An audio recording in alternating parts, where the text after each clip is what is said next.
The Cleveland Browns are on the clock with the number one pick in the 2026 NFL Draft, and today we're going to go through all of the possible scenarios with our top pick, along with the rest of the draft class in its entirety.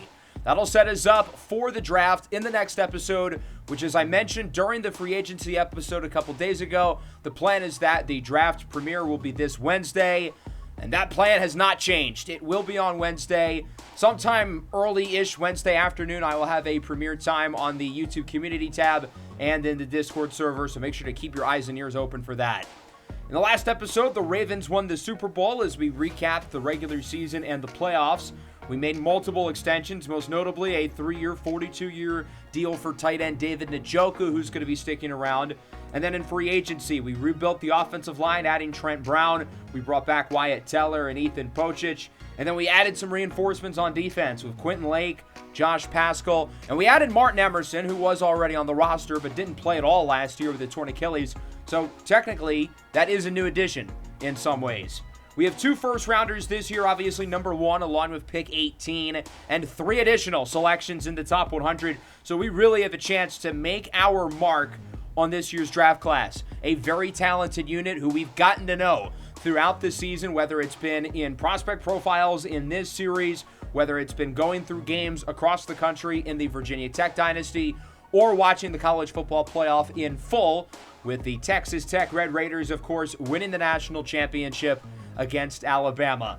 Today we're going to go through all of the position groups. We're going to kind of rehash some guys we've already went over, maybe introduce some guys we haven't talked about already, along with going through some scenarios with the number 1 pick. And I do want to hear what you guys think we should do with our top pick, so I've made a short 1-question Google form. The link is in the description. I kind of want to see where everyone's head is at, and who knows, maybe that'll sway my opinion on what we do with the top choice. So there are 4 separate scenarios for us to choose from with the number 1 pick. The first of which being the easy choice, drafting Kieran Riddle, the Heisman Trophy winning quarterback out of the University of Alabama. Physically, he checks off all the boxes that NFL evaluators look for. 6'4", 210 pounds. He's got great arm talent. He's a good runner, ran a 4.6 at the combine. He can stand tall in the pocket and make throws traditionally, or he can make plays off platform, out of structure, whether that's a scrambler, running the ball, or improvising under pressure, making challenging throws. Now, there are still some questions with Riddle, despite his phenomenal senior season. He started for 3 years at Virginia Tech before transferring to Alabama, and he really wasn't that good. Is he a one-year wonder, or is this season a sign of things to come? The deep ball is a little inconsistent, and he can be up and down at times under pressure, but overall the season he had was just special this year. He only threw 2 interceptions in the regular season. Granted, he did have 3 in his final 2 playoff games, including a national championship loss to Texas Tech. But he pushed the ball downfield. He was the most accurate quarterback in the country this year, and his skill set, I do believe, fits the modern NFL. Now, you'll notice the game has Riddle as a first-round talent. All of the quarterbacks have technically been fully scouted. And I say technically because I edited some of the ratings. I didn't want how good these guys actually are to be spoiled. So I switched some ratings around, and some of them are not accurate for all the quarterbacks. The second scenario would still see us drafting a quarterback number 1, but a different one. Instead of drafting Kieran Riddle, we would look at Ole Miss redshirt senior Zarius Stone, who's a very talented prospect in his own right. Stands around 6'2", 6'3"-ish, 210 pounds. I think physically he's a little bit more athletic than Riddle. I think his arm is stronger. He's got arguably the biggest cannon in the class. He's a really impressive runner. He's fast. He's physical. He's a little bit more consistent than Kieran Riddle. He's a 4-year Power Conference starter, 2 seasons at North Carolina, 2 seasons at Ole Miss, where he was really good since his freshman year. I think he's got a better deep ball than Riddle, although I don't think he's anywhere near as accurate in the short or intermediate game. I don't think he's quite the improviser that Riddle is, at least in terms of making impressive off-platform throws. But Stone is a guy who does not get sacked, and he does not turn the ball over. There are not many negative plays with him. In his 4 seasons as a starter, he's only been intercepted 28 times, including just 3 times this year as a senior, to go along with only being sacked 6 times. The question is, Is it a matter of his supporting cast and his offensive line, where his 2 tackles are both projected to be top 15 picks? Or is Zarius Stone just that good? I think he's going to be a little bit more polished than Riddle is. I think he'll be a little bit more ready to go. But he is 24 years old. He's got less room to improve, and that likely limits his upside compared to Riddle. I think Zarius Stone is a higher floor but lower ceiling prospect compared to Kieran Riddle. So there are certainly pros and cons to both of those guys. The third scenario would be not picking a quarterback at number 1 at all, but instead going best player available. That would probably be either Duke edge rusher Cabal Monroe or Ohio State wide receiver TK Dicer. I thought Shedeur Sanders was really solid for us over the last 6 games of the year, and we can be a lot worse off than having him starting and potentially being the long-term QB of the future. Another avenue with this would be potentially trading down a couple spots to either number 3 or number 4, netting multiple high picks in the process, and still landing either Monroe or Dicer. Duke edge rusher Cabal Monroe is truly one of one physically. He had sky-high expectations for the combine and still found a way to shatter them. 4.29 40-yard dash as an edge rusher. That is not normal. He's a little bit undersized, 6'3", 230. I don't think he's going to be a natural fit in every scheme because of that. But holy moly, this guy flies off the edge. A former 5-star recruit who is always the most athletic player on the field whenever he's out there. The pass rush toolbox still is very much a work in progress. I don't think he's going to come in right away and win Defensive Player of the Year immediately. He's sort of a one-trick pony in the sense that he relies on his quickness and speed, which is better than any edge rusher I think I've ever seen, but he does lack a little bit in terms of power and play strength. His production at Duke was spotty to start his career, but he finally put it together this year, 10.5 sacks, while really improving in the run game as well. And I think that really is the difference for him, likely being the top non-quarterback off the board. And then we have TK Dicer out of Ohio State, another former 5-star who came to campus and was dominant pretty much immediately. Over the last 2 seasons, he's finished with at least 1,600 yards and 16 receiving touchdowns in both of them. He is such a savvy and nuanced wide receiver. He can run every route in the book. His quickness, his foot speed, his agility is remarkable. He's got impressive athleticism. He's a burner down the field. His production was a little inconsistent in the college football playoff, I will say, but he had some really nice splashes, such as this long touchdown in the first round against the University of Miami. 5'11", 200 pounds. He can outrun any defensive back you put him with. You can line him up in the slot, and he'll just be more athletic probably than the slot corner. You can put him on the outside. His foot speed will be too much for a bigger, I guess, for lack of a better term, clunkier corner trying to guard him. I think his physicality at 5'11", 200 pounds is also really impressive. So there are just not many weaknesses with his game. He truly is a quarterback's best friend. And as I've mentioned throughout the year, I think wide receiver is the biggest position of need on the roster. We need an alpha at the wide receiver position, and we don't really have that. The fourth scenario would be trading back entirely. I mentioned the idea of potentially moving back to either number 3 or number 4 to where we could still get either Cabal Monroe or TK Dicer, who many believe are the 2 best non-quarterbacks in this class. There are no offers for the number 1 pick. That's how valuable it is.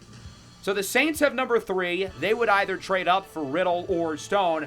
I think a hypothetical deal could look something like this. We would get their 2nd rounder along with a 1st rounder in next year's class, sort of as the starting points. The number 1 pick is so valuable, keep in mind. Look how much Cleveland got for pick 2 last year with Jacksonville. The Colts have number 4. They would also be trading up for one of the quarterbacks. I think we could get 2 1s and 2 2s from them. All to just move back 3 spots and still get a blue chip talent at number 4. We could move back way farther and not get one of the top guys entirely. Maybe getting 3 first-rounders from a team like the Raiders at number 11, or we could get really crazy with the Los Angeles Rams, trading up for their quarterback of the future. The Rams have 2 late first-rounders. This trade would have us getting 4 first-rounders total. Granted, they would all probably be at the end of the first round, including the 2 this year. The Rams are obviously a very well-run team with a great head coach in Sean McVay. So assuming they turn things around quickly with their rookie quarterback, they could be a pretty good team. Is it worth it to have 4 late first-rounders? or the number one pick. That's the risk that we would have to play through.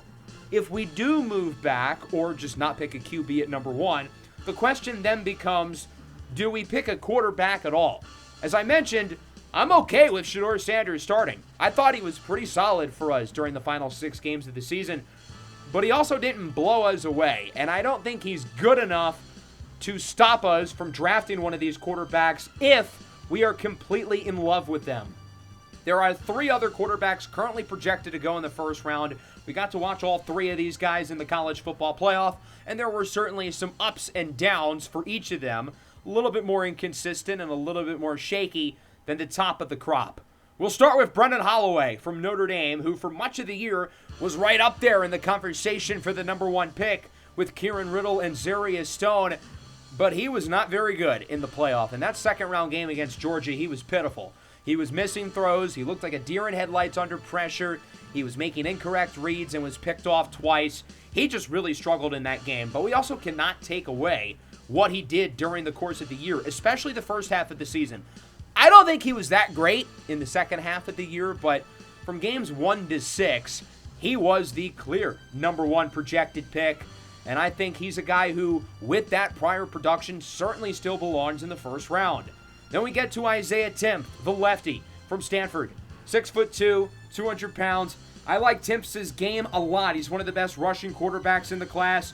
4.52, 40-yard dash. But he's got the arm talent. He's got the accuracy. This is a guy who was a big part in completely rebuilding the Stanford program. A 4-year starter who lost a lot of games in his first couple of seasons, but we really saw him start to elevate this group as a junior, and then this year he leads his team to the college football playoff and an ACC title victory. Timp is a guy who I think for a bad team looking to establish a culture, this is the type of leader who you can depend on to turn the ship around. And then we get to Wambali Mendoza out of Ohio State, who for most of the year was a projected day 2 pick, but I thought he was really good in the playoff, minus the fourth quarter at the semifinal against Texas Tech, and I think his playoff made him worthy of a first-round selection. This is a guy who takes care of the football. He does not turn it over. He's got a rocket of an arm.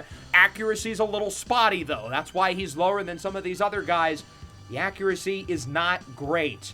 2-year starter at Ball State before transferring to Ohio State, where he was a little inconsistent earlier in the year, but sort of the opposite of Brendan Holloway at Notre Dame. I thought he got better as the season went along. Mendoza was very good in the playoff, but that fourth quarter against Texas Tech, it looked like the moment was too big for him with the interception and then that horrible final drive. Nonetheless, all 5 of those top quarterbacks, very intriguing in their own right, but the wild card of this group feels like Tempe Chesney to me from Arizona State. His stock has dropped a little bit, not so much because he's played poorly, but because those other guys have impressed in the playoff. Chesney and Arizona State started 10-0 before losing their last 2 games and missing the playoff entirely. I think Chesney is one of the better running quarterbacks in the class. He is at his best, out of structure, off platform. He's a little bit undersized in terms of weight. He's tall, 6'4", but he's lanky. Physically, he's built, honestly, kind of similar to Browns head coach Puma Whitlock. I don't think he's as good of a passer as Puma was out of Ohio State, but physically, there are a lot of similarities between the two of them. So if the Browns were to pick him, either at 18 or 33 in the second round, I think Puma would really enjoy developing him. Then there's a big drop-off, but there are some talented guys in day 3. Aiden Sehorn from Mississippi State, Clyde Poole from Virginia Tech, 4.31, 40-yard dash officially for our guy Clyde. We knew he was going to run a fast time because he is pretty much always the fastest player on the field. Poole plays a very unorthodox brand of football. We've gotten to watch him in his 4 seasons as a starter, 3 at Kansas, 1 at Virginia Tech, where I think throughout his career he's really improved as a passer. His accuracy, his poise, his precision, his turnover rate went way down this year at Virginia Tech. He made some wild throws throughout the course of the season with the Hokies. And of course, he is as good of a runner and as a scrambler as you will find at the quarterback position. The thing with Clyde is that, first of all, he's small, under 6 foot, under 200 pounds. He relies on his athleticism to run around. This is not a traditional pocket passer in the slightest. He's the most athletic guy on the field in college, but will he be in the NFL? I don't know. If he's not going to be able to win in the pocket and he's not going to be able to outrun defenders at the next level, then what's he really going to be good for in the National Football League? So that's kind of the question with him, if his skill set will translate. We'll move over to running back now. Of course, the Browns have both Quinshon Judkins and Dylan Sampson, so it's probably not a position we're going to look at early, but there are a few guys I want to talk about. Cornell Teamer, what a junior season he had at Kansas, a Heisman finalist and a national champion hero for the Jayhawks. He had an unbelievable junior season at Kansas. He was the workhorse of the offense, a big play machine. He can make defenders miss inside of the phone booth. He's a physical runner who can push his head down and grind out tough yardage. Really solid combine across the board. 4.42 40-yard dash, which is about what I would have expected from him. I think he's got B+ speed, but A+ agility and lateral quickness. Teamer might not be the only running back in the first round, though. We might have two this year. Cameron Christmas from Rice is a dominant player. 3-year starter at Rice, has been awesome since the moment he stepped on campus. But what really rubs me with this kid is not just the elite production at Rice, but his coaches rave about him. Elite character. This guy wanted to stay at Rice despite getting offered from every power conference in the country, and I think NFL teams are going to be dying to get a guy like him in the building. In terms of the day 2 crop at running back, we look at Xavier Powell from Oklahoma State, a guy who's got a lot of tread on the tires. He's undersized, 5'9", 195, but he is one of the toughest physical runners in the class. My question with him, though, is his athleticism to size ratio. He's not the biggest. He's also really not the fastest or the quickest. He relies on breaking tackles and his tough physical style of running. It works in college, but will it in the NFL? I don't know. For much of the year, it was unclear if redshirt sophomore Sir Micah Robinson from Miami would declare for the draft, but he looked really solid in the playoff game against Ohio State, and then he really turned some heads at the combine. This is not a guy who relies on his athleticism and his quickness, but a 4.52 40 for him is actually a really good number, and his stock went up as a result. He's a guy who probably ends up in the earlier part of the second round. Very patient, very smart runner. I think the floor with Sir Micah Robinson is really high. Xavier Eccles is 6 foot, 220 pounds, and he runs a 4.3. He is one of the most fun running backs to watch in this class because there is nobody who has his combination of speed and power. Made some big plays in the playoff, particularly in the Notre Dame game. He is not someone who you want to face against one-on-one, but he's also not someone you're going to beat in the open field. So that combination makes him an extremely dangerous player. Anthony Anderson and Kenan Cunningham, I think, will both be top 100 picks. Kyle Mays led all power conference players in rushing this year, and oh yeah, he ran a 4.38. Dylan Bellamy from USC, really good player, very good pass catcher. I think he'll be good on third down. Jonas Judino from SMU, his stock rose during the playoff. Montrell Hart and Nathan Henry, two of the better small school backs in the country. Maxwell Pennington from Ohio State, I thought he was quite good in the college football playoff for the Buckeyes. As we move over to the wide receiver position, we've already talked about TK Dicer. He headlines a loaded group of receivers, and luckily for a team who needs a receiver, there's a good chance we're going to get one or two of these guys, especially considering we did not touch the wide receiver position in free agency. Dicer obviously is the best of the group, but if we don't end up choosing him, there are some other potential options for us as early as our 18th pick. There are 5 others projected to go in the first round, and then a lot of guys in the second round, but then there's kind of a drop-off in the 3rd, 4th round range. So if we want to get a receiver, we've probably got to do it early. We'll start with Lonnie Block from Stanford, who really broke out this year as a redshirt sophomore, emerging into the number 1 receiver in Isaiah Timps's offense. Block comes in with good size at 6'3", 220 pounds. He's fast. He's a good route runner. He's got good footwork. Look at the double move on the cornerback. That's number 20, Stryker Mose, who's a projected top 100 pick in this class. He is no slouch. Block is impressive off the catch, good contested catch guy. I mean, he really has no weaknesses. He's one of the most complete players in the entire draft. I think the floor with him is a lot higher than all the other receivers in the first round, including Caleb Hops from Texas Tech, who's a little bit more boom or bust. Hops is really electric. 4.32, 40-yard dash. He is the best receiver in this class with the football in his hands. The question with him is, can he run the NFL route tree? He didn't play very well in Texas Tech's first 2 playoff games, but then in the national championship, he had 200 yards and was the MVP of the game. He was the best player on the field in the national championship, and that certainly will go a long way in locking him up not just as a first-round pick, but probably in the top half of the first round. Caleb Gassing from Tennessee was a largely unproven commodity coming into the year, but he was one of the best receivers in the country as a redshirt sophomore at Tennessee. I mean, this kid can absolutely fly. One of the best vertical field stretchers in the entire draft. His deep ball connection with quarterback Kamari Fisher was really fun to watch throughout the course of the year. You cannot teach his speed, and you certainly cannot teach Amani Law's speed. 4.24, the fastest player in this year's class. The junior from Kansas reminds me so much of watching Jamison Williams with the Lions. Law is always the fastest player on the field, whether you have him going deep vertically or up the middle on a crossing route. If he gets the ball, he's probably going to outrun everyone. He's got good size at 6'3", 217 pounds. I wish he was a little bit more consistent in the short game, but as a deep threat and as a guy who is dangerous in the intermediate game with his speed, he is always going to be a threat on the field because he's going to always be the fastest player on the field. We've seen a lot of these receivers play super well throughout the course of the playoff. We didn't get to watch Dorian Sahara in the postseason. JMU did make a bowl game, but he was out with an injury. So I kind of thought his stock maybe would slip a little bit just by nature of everybody else going up. Well, that's not the case because he turned heads at the Combine after a phenomenal junior season with the Dukes. 4.37 40-yard dash. That's a lot faster than anyone expected from him. I would have been good with a 4.47. 6'2", nearly 230 pounds. Physically, I've compared him to A.J. Brown. I think that's a very good high-end ceiling for him. Jalen Davies-Landiner from South Florida was one of the darlings of the college football playoff. After finishing in second place for the Heisman Trophy, he showed that his impressive season was not a fluke. Over 200 yards against Tennessee, his ability to get open, his dominance with the ball in his hand. He was the best player in that game in Knoxville, where South Florida ended up winning by about 40. Speaking of players who dominated in the playoff, Moses Lexington of Alabama was without a doubt one of the biggest risers. He had a really good freshman year at Temple. Then his production was a little shaky over the last 2 seasons, but he ended up transferring to Alabama, where he was awesome. 6'2", 212, carried over the momentum from his awesome playoff run with a 4.29 40-yard dash. Nathan Wilson from Miami's stock has gone down a little bit. He wasn't bad in the one Miami playoff game. He scored their only touchdown. He also dropped a big pass late.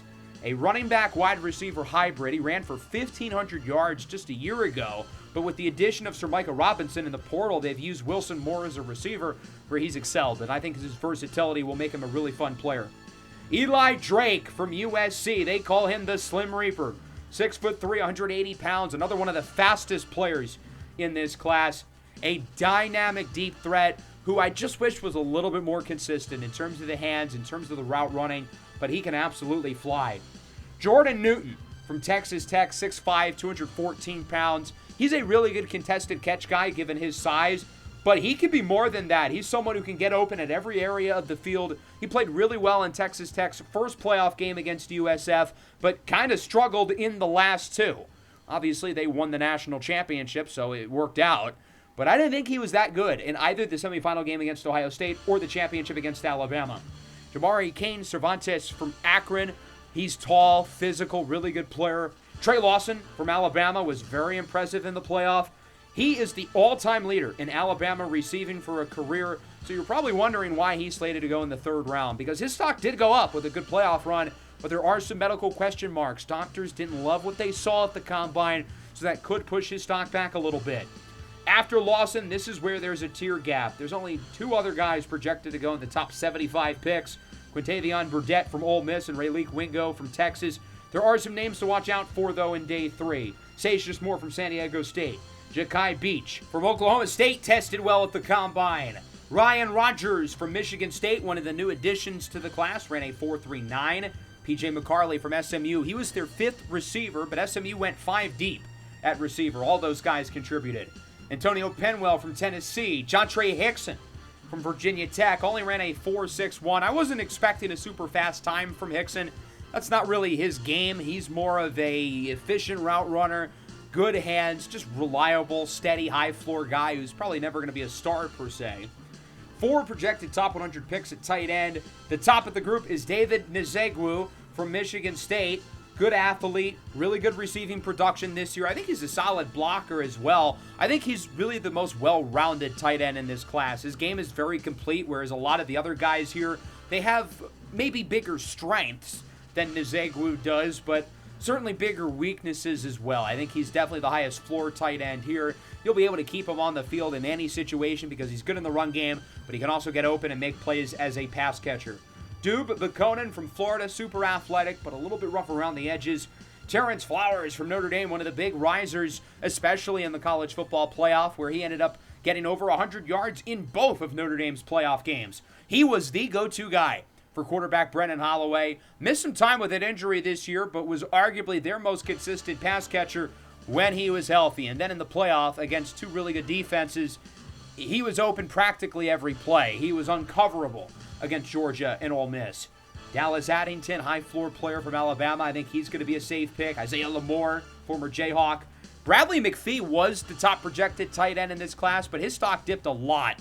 Didn't play well in their playoff game against Ohio State and did not test well at the Combine. Let's move over to the offensive line. It's a good tackle class with possibly as many as 6 or 7 guys who could go in the first round. Cassius Boulder will start with from the University of Georgia. I mean, he really is a boulder. He lives up to his size. Dominant run blocker. Pretty good in the passing game as well. And I think he tested a little bit better athletically than the other guys did, which kind of pushed him ahead of them when it was all said and done. Reggie Chanel, the top projected Kansas player. Very good pass protector. Only let up 2 sacks as a redshirt sophomore. And was good in the run game as well. A big reason why Cornell Teamer, of course, was so successful. Chanel's improvement with the Jayhawks has been very quick and very apparent. He's got an ideal NFL build. 6'5", nearly 330. He is a large human being. Jared Hennigerson from Ole Miss did not allow a sack this season for the Rebels. Now, as I mentioned with Zarius Stone, the question is Ole Miss's offensive line really good? Or is Zarius Stone just that impressive under pressure and knows how to get the ball out super quick? I kind of think it's a mix of both. The NFL seems to be high on all of the Ole Miss players, so they certainly believe that he will be a really good pass protector at the next level. Anthony Devey from Notre Dame, also a really solid pass protector. I don't think he let up any sacks this year either. Maybe 1 or 2, but did a great job on Brendan Holloway's blind side. He's very athletic. He knows how to move quickly in space on an island against the dominant edge rusher. I definitely want to see him improve in the run game, though. I think that's an area he really needs to get better. Notre Dame ran it super well in the playoff. Their freshman running back, Amari Blue, had 200 yards against Ole Miss, but they primarily ran the ball to the right side, which is not where Devy was. So they clearly think their right tackle is a much better run blocker than Devy was. Nelson Ramson from Washington was largely a no-name coming into the year, but oh my goodness, look at that block. I mean, this guy is dominant. He is physical. He loves to launch people onto the ground. That kid seems to have a lot of fun playing football. At right tackle, we've got Andre Dockery, the other Ole Miss tackle.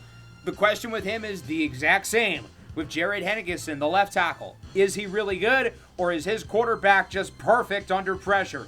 Dockery is a super impressive athlete. He is a very solid pass blocker, pretty good in the run game as well. He's especially impressive against quicker, twitchier edge rushers who kind of lack in power. Dockery knows how to just delete those types of players from the snap.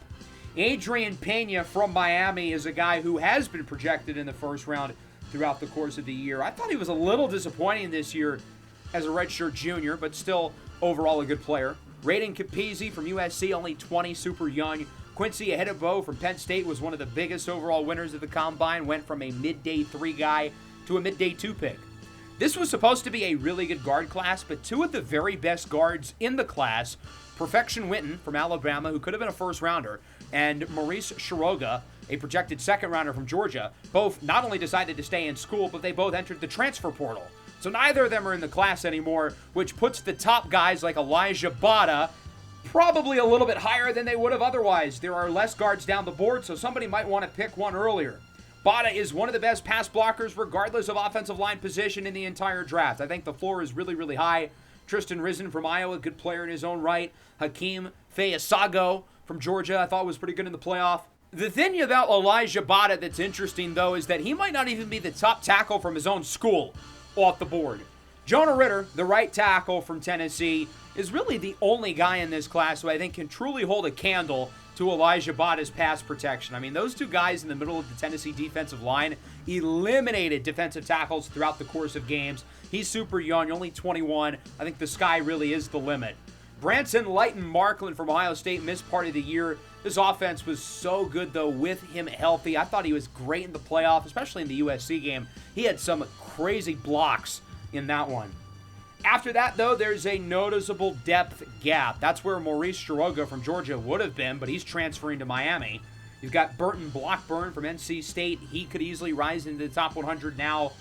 And then at center, there are two guys really to watch for. We'll start with Stevenson Duck out of NC State. I like Duck's game a lot. He's athletic. He's a really good run blocker, probably the best of the interior linemen in this year's class in the run game. And then Luis Roche from Kansas did not allow a single sack this year. He's certainly the best pass protector of these centers. I think he's good in the run game a lot as well. Let's move over now to the defense. We'll start with the defensive line, which was kind of a strength for us this year. On one hand, I mean, Myles Garrett and Mason Graham were two of the best defensive players in the NFL this year. But on the other hand, outside of those guys, the defensive line was really weak. So even though the defensive line production was overall pretty good, there are easy ways for us to make the D-line a lot better. And we could easily pick one of these guys early and turn what is sort of the strength for us into a major strength, to have teams fearing our opposing front unit. We already talked about Cabal Monroe, who of course is the most physically impressive prospect I've probably ever seen in my entire life. But after him, there are some more good choices as well. Zyron Walker from Clemson is one of the top run defenders in this class, along with being already one of the more productive pass rushers. I thought he did take a step back from his junior year to his senior season, but he was still really good and still looks to be a top 10 pick. I think the floor with him is really high, and I think the ceiling is pretty high too. I mean, he's had some dominant seasons as a pass rusher for the Tigers. Tim Overseen from Texas Tech had some big plays in the playoff. I think he had a strip sack in one of the games. Carmen Drake from Virginia Tech, former five-star recruit whose career started off slowly but got better and better each season with the Hokies. This year he had 10.5 sacks while, again, drastically improving in the run game. He's tall, he's slim, he's wiry, he's explosive. But I think his strength really improved throughout the year. One of the issues with him is that he didn't have a great anchor on the line, but he's gotten a lot more tough and physical and strong. Gerald Haney had a great season for Notre Dame. They've got 3 edge rushers who could go in the top 100. Fernell Edwards from Duke is a really interesting player. The pass rush production's been there for 3 years now. He has like 40 sacks in that stretch, but he's undersized. He's not really an NFL athlete. He just does not have the NFL traits. His production is top 10, top 5 pick worthy, but he's not an NFL athlete. So he's certainly one of the more polarizing guys in this class.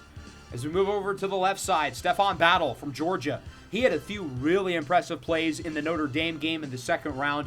Super impressive run defender and steadily improving as a pass rusher. 6'6", 260, he has the ideal build you look for on the edge, and I think with his size, he'll have the versatility to line up just about anywhere on the defensive line. Oluwafemi Oladejo is a really fun story. Spent 5 years at a Division III program, transfers up to Texas Tech, where he won multiple awards as arguably the best defensive player in the country. His stock dipped during the playoff, though. He really was not that good in any of the 3 playoff games, which was a major surprise. Against the best of competition, he was not great. Isaiah Reed from Florida, Kelvin Pipp from Notre Dame, both talented players. Powell Carter Jr. from Utah's fun, kind of used as a hybrid linebacker, edge rusher type.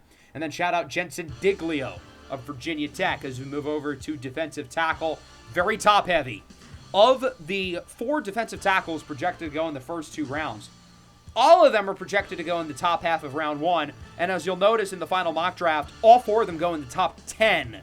We'll start with Siptha Matthias from Ohio State, who looked the part in the playoff. He is a really good pass rusher for being a defensive tackle, really solid run defender, 6'5", nearly 340 pounds, and he is a freakish athlete. I could see him being higher on teams' boards than Cabal Monroe for Duke. Yeah, Monroe is the most dynamic athlete I've ever seen, but Matthias is still a top percentile athlete at defensive tackle. He's been more productive throughout his career than Monroe, and he's 100 pounds bigger. Aaron Wagonly from Southern Miss is a little bit undersized, but he's so explosive. He's so strong up the middle. Physically, I'm not saying he'll be as good as this guy, but physically, he does have some similarities to Aaron Donald in terms of the athleticism, in terms of being a little bit smaller, and in terms of the collegiate production at Southern Miss. Jalen Jackson from USC really broke out onto the scene this year as a true junior, improved a lot as a pass rusher. I definitely don't think he's as polished as those top two guys, but it's hard to find defensive tackles as good as Matthias or Wagonly. Winton Mbeji from Tulsa, small school guy who started his career at Kansas State, who really elevated himself with the Golden Hurricane. I'm pretty sure he had like 20-ish sacks over the last 2 years. So you look at production, Mbeji really, really highly regarded. Behind those guys, you got some more good players, including Keve Kayokamale from LSU and Kosumi Bigman from Oregon. I like Zach Denson from San Diego State a lot. And then if you're looking for a day 3 gem, I really like Tank Renford from Tennessee. He didn't play in their first-round playoff game against USF, and boy, did they miss him. The interior of the defensive line looks so much weaker. I think outside linebacker is probably the trickiest position to evaluate in this year's class because all of these guys play very different roles, and depending on where they get drafted, some of them may be fully off-ball linebackers, some of them may be converted to edge rushers. I don't really know. So I think we can really appreciate a guy like Malcolm Chancellor from Ohio State because he can do a little bit of everything. He has the size and pass rush ability to be a designated pass rusher if needed, but he's also a really good cover player, and he's got the speed to roam around in zone coverage. Cody Limador from USC is a very instinctive linebacker who I think is going to come in with a really high floor. Good run defender, very solid in coverage himself. I think he's a good but not great athlete. He is undersized, though, 6'1", 215. That kind of makes him a tweener because he's not that big and he's also not that fast. I was really surprised to see Georgia's DeMarco Douglas declare for the draft because he's been largely a rotational linebacker with the Bulldogs, but NFL teams believe his skill set is very translatable. He's a really big guy, 6'2", nearly 250 pounds, good run defender. He improved a lot this year in coverage. Kona Kelekipi from USF, very good run defender, floor is super high. These next two guys, though, are super polarizing. Willie Fonmagana had a great season for USC. 14 sacks, and he missed the final third of the year with an injury. But teams are not sold on him. They think he's kind of a scheme merchant. Mac Wordle, in that USC scheme a couple years ago, had even more sacks. This year at Oklahoma, he was a non-factor for them defensively. They couldn't find a fit for him on the field. So both Fonmagana and Wordle, because of that, are very polarizing players. They both had dominant seasons as pass rushers, but is it a matter of USC scheming those guys into sacks, or are they actually good? Moving over to the other outside linebacker spot, Emmanuel Nyman from Oregon broke out onto the scene this year and cemented himself into the first round, I think, with a really good showing at the Combine. He's a dynamic blitzer. He's a good run defender as well. Not a great coverage player yet. I think he is getting there, though. And then KT Stevens from Miami, a guy who lines up at a few different spots, super instinctive player, good run defender, but kind of like Cody Limador from USC, he has sort of the question in terms of his size and athleticism. He's a tweener. Is he big enough to play linebacker? I don't know. Is he fast enough to play safety? I don't know. In terms of depth, got to shout out Roddy Orr from Kansas, who had a great senior season with the Jayhawks. And then moving over inside, Elijah Parson from Florida State, 6'1", nearly 240 pounds. He's physical in run defense, very good tackler, but I like what he provides in coverage as well. So often we've seen linebackers who are really athletic go in the first round and not be good because they just don't really have the football IQ necessary for it. But I think Parson is a really smart, instinctive player. If you're looking for production, look no further than Greg Pollard, who is an interception machine. He had to have finished with close to 20 through his collegiate career, along with 100 tackles in each of his 4 seasons at Southern Miss. He's a pretty good athlete, tested a little bit worse than I expected at the Combine, but he is a damn good football player. Kevin Suggs from Middle Tennessee State tested better and also had a really good season with the Blue Raiders. Mo Nwokeji, super fun blitz player who I think has the potential to be more. Devin Sosa, Tanner Mariani, both really solid options right around that pick 100 range. And then, of course, our guy Noah Singleton from Virginia Tech, multi-year team captain, really, really good run defender. It's a really good crop of off-ball linebackers, in my opinion, one of the stronger position groups in this class. One of the weaker positions is corner.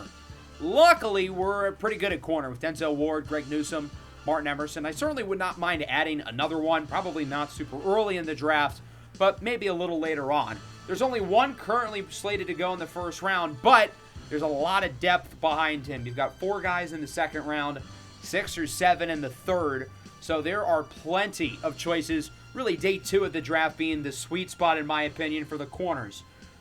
These top guys, though, could go a little earlier than their projections, given that they are the top players at the position. Tyler Gamble only had 3 interceptions this year. 2 of them were against Kieran Riddle in the semifinal game against Alabama. Quarterbacks did not throw the ball his way after he picked off at least 6 passes in each of the 2 seasons prior. Tested well at the combine, sticky in coverage. I think he's the top corner in the class. Jackson Hovercraft was originally projected a little bit earlier than him, and it was not for a bad showing in Indy. He ran a 4.2 4.40, tied for the fastest time at the combine.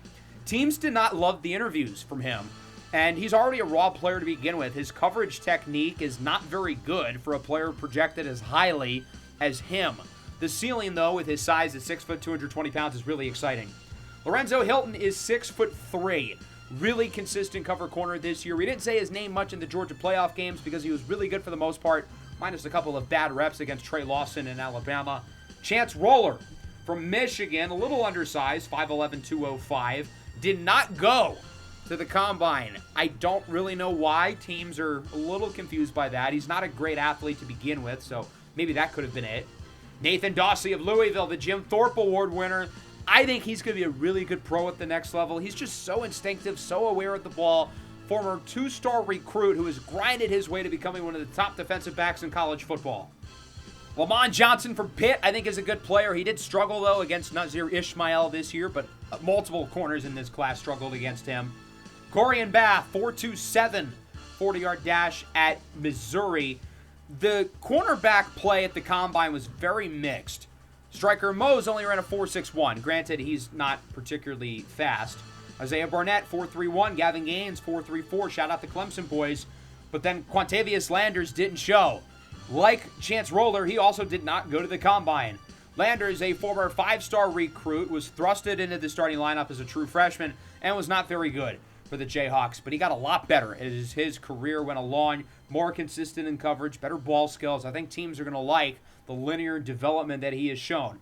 And then there are a handful of corners in this class, like Striker Mose from Notre Dame, like Bryson Jackson from Kansas State, who did not test the best, but are really good cover players. And if they had the athleticism of a guy like Jackson Hovercraft, they would go in the top 10. But unfortunately for Jackson, he does not. In terms of depth, I like Colson Clay from Miami. I thought he played a good game against Virginia Tech, even had an interception against Clyde Poole. I like Isaiah Spellman from Texas. I like the Mississippi State duo, Nicholas Cooker and Roderick Collier. Let's move over to safety. I think it's a better safety group than it is cornerback class. You've got a couple of guys slated to go in the first round and a few players who could be on the first round bubble as well. Javier Callaway from Kansas had a ridiculous senior season with 10 interceptions. Yes, 10, including the clinching one in the national championship in the Jayhawk series. His ball skills are just so good. The dude knows how to track it like it's nobody's business. When we got him, I thought he would primarily be a strong safety because I thought he was better in the run game. He is pretty good as a run defender. I had no clue he was this good in coverage. He tested better than expected at the combine as well, and that could lead to him possibly going in the first round. Aiden McGann from Central Michigan, he tested very well too. Could push him into the second round. Norrance Walnut from Miami, one of the youngest players in the class, only 20 years old, super high ceiling. Zay Palacios from Oregon, solid veteran. I think he's going to be a high floor player at the next level. Not a great athlete though. Jermichael Bredesen really was not on NFL radars up until the college football playoff, but over those last 2 games, he was ridiculous. The interception, which went for a pick 6 here against Alabama, was the biggest play of the game. The Tide were about to make it a 3-point deficit going into halftime. Instead, the interception made it a 3-score deficit. In Bredesen's final 2 games of the playoff, he combined for 27 tackles and 2 very timely interceptions. The first interceptions of his entire career. Could not have come at a better time. Akil Anthrop from Michigan State had a pretty good season. Iverson Gamble from Penn State is a talented player, but has just had a really hard time staying healthy. At strong safety, Spencer Turpin, you could easily make a case for being a top 2 to 3 defensive prospect in this class. His football IQ and his instincts are unbelievable. He is one of the smartest players in this class. You can put him at sub-linebacker because he's a good run defender. You can put him in the slot, trust him in man coverage. You can put him at strong safety. You can put him at free safety. I think he's got the range to be a good center field type cover player. He's not the only great safety in this class, though. Ben Masafilo from Notre Dame is very strong in his own right. I think he's a little bit more athletic than Turpin. He ran a slower time at the 40, but I think he's a little bit quicker. His foot speed's a little bit more impressive. He's a little bit bigger as well at 6 foot, 208 pounds. Emilio Barbosa did not test as well as teams had hoped, but I thought he was pretty good during the playoff. So there you go. That is the entirety of our draft class. It is a really fun group of players, and for a team like Cleveland who has the number 1 pick, 2 choices in the first round, 5 top 100 picks, we're going to be able to add multiple, hopefully highly impact players to this team who we're going to look to build around for the future. Maybe that includes a young quarterback, or maybe we choose to build around Shedeur Sanders, add some pieces to the offense, and continue to make the defense better. I want to see where the mock draft currently has us going, because a lot of the mock drafts at the end of the year had us not picking a quarterback. They had us really going off the rails with the number 1 pick. Not drafting either of the QBs, not drafting Cabal Monroe, not drafting TK Dicer, not even drafting one of the defensive tackles, but instead Zyron Walker from Clemson, who I think could be a good trade down candidate if we move out of the top 5. Number 1 seems like that would be a mistake, because I don't think any other team would pick him before probably the 5th pick of the draft. The last mock does have us picking a quarterback, though. They believe we will choose Kieran Riddle, number 1 overall, over Zarius Stone, over the other guys, and over a trade. Stone would go number 2 to Carolina. I think the Panthers are ready to move on from Bryce Young. He did not have a very good season this year.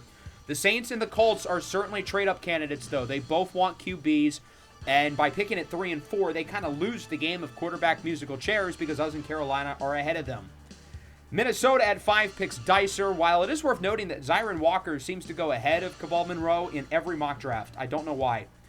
4 defensive tackles in the top 10. Top corner, Tyler Gamble goes at number 11. The corners might be thrusted up the board since there's not a lot of them projected to go in the first round. Jackson Hovercraft there at number 15.